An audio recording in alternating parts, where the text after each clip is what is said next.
experiencias. Hola, ¿cómo están amigos? Bienvenidos a Enlace Nacional, el primer informativo con noticias de todo el Perú. En esta oportunidad vamos a iniciar el programa con una entrevista al presidente del Banco Agropecuario Agrobanco, Hugo Winer Fresco, a quien damos la bienvenida. ¿Cómo está? Muy grato tenerlo aquí en nuestras instalaciones. Empecemos, ¿qué es Agrobanco? ¿Cuál es la finalidad de Agrobanco? ¿Qué importancia tiene? Bien, el Agrobanco fue creado por ley a fines del año 2011. El origen o la razón por la cual se promovió su creación fue un poco responder al vacío creado en términos de financiamiento bancario a la actividad agropecuaria que se produjo a partir de la liquidación del ex Banco Agrario en el año 92. O sea, prácticamente había pasado como 10 años. 10 años, claro. Y bueno, en realidad el Banco Agropecuario comenzó a operar en junio del año 2002 y este año ha cumplido 10 años, ¿no? Hay dos momentos importantes en la historia del Banco Agropecuario, que son los primeros 4 años en los cuales el Banco Agropecuario fue restringido a operar solamente como un banco de segundo piso. ¿Y por qué? ¿Qué quiere decir? Banco de segundo piso significa que no es un banco que presta directamente al cliente final, al prestatario, sino le presta a una empresa financiera para que ésta a su vez le preste a un productor agrario. Y normalmente el intermediario en esos casos eran cajas rurales, cajas municipales, pymes, ¿no?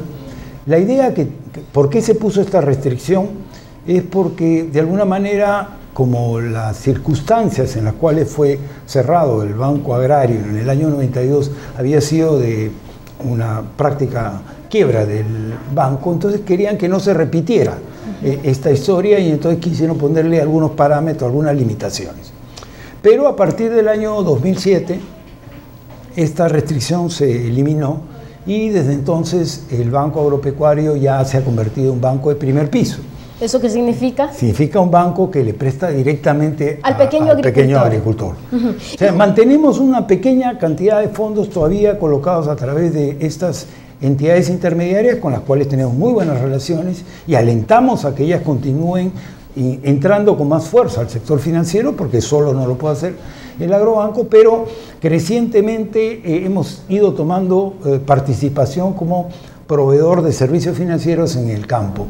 Y solamente para ilustrarle, al inicio del banco habían no más del 10% de las operaciones del agrobanco eran de primer piso. Hoy día son el 90%.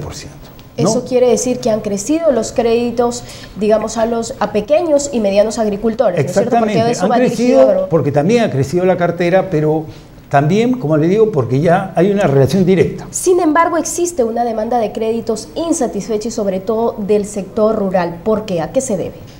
Bien, en realidad lo que yo puedo decir es exactamente qué es lo que ocurre con el financiamiento del sistema financiero.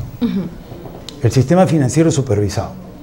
Lo que quiere decir que hay productores que pueden estarse financiando por otros medios, bancos, otras entidades. No, otros medios que no son bancos o entidades financieras. Me explico. Cajas municipales. Por ejemplo, no, esa es una entidad supervisada. ¿Quiénes están supervisados? Son los bancos, las cajas rurales, las cajas municipales, las pymes, las financieras y el agrobanco. Pero no son supervisados directamente por la superintendencia, por ejemplo, las cooperativas de ahorro y crédito, que son normalmente entidades cerradas, pero que tienen un papel importante en muchas localidades del interior del país. Así es. Además, los agricultores también, en muchos casos, recurren a fuentes de financiamiento, digamos, no bancarias. Ejemplo, molinos de arroz, desmontadoras de algodón, habilitadores, camioneros, comerciantes, bueno. Y es donde ahí entra a tallar, digamos, el Banco Agropecuario, donde digamos quiere que entrar a tallar. La ventaja que tiene que los productores tomen créditos del sistema financiero es que normalmente son créditos más baratos, se acomodan mejor a sus condiciones porque, por ejemplo, un molino le financia a usted para que produzca arroz, no le financia para que produzca otra cosa. Entonces, condiciona su crédito. En cambio, un banco lo que le hace, le dice...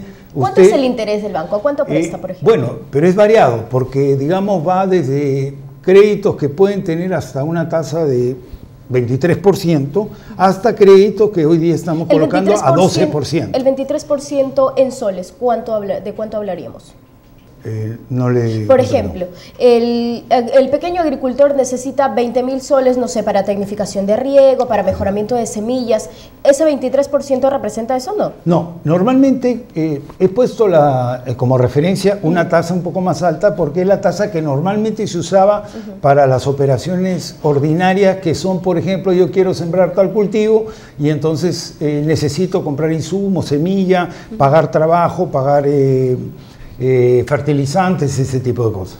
Cuando ya se trata de tecnificación, de inversión y sobre todo de inversión de capital, por supuesto, el esquema que es el que le interesa al banco, que es un esquema de mediano y largo plazo, en ese caso las tasas son sustancialmente más bajas. ¿Y cuánto ha desembolsado el banco Agrobanco, digamos, desde su creación?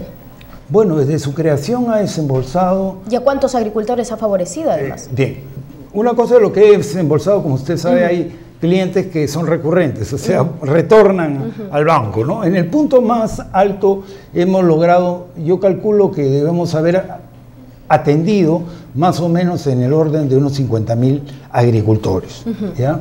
Y estamos hablando de un monto creciente que significa más o menos colocaciones que han estado en el orden de los 200 millones de soles anuales, entonces casi estamos hablando de unos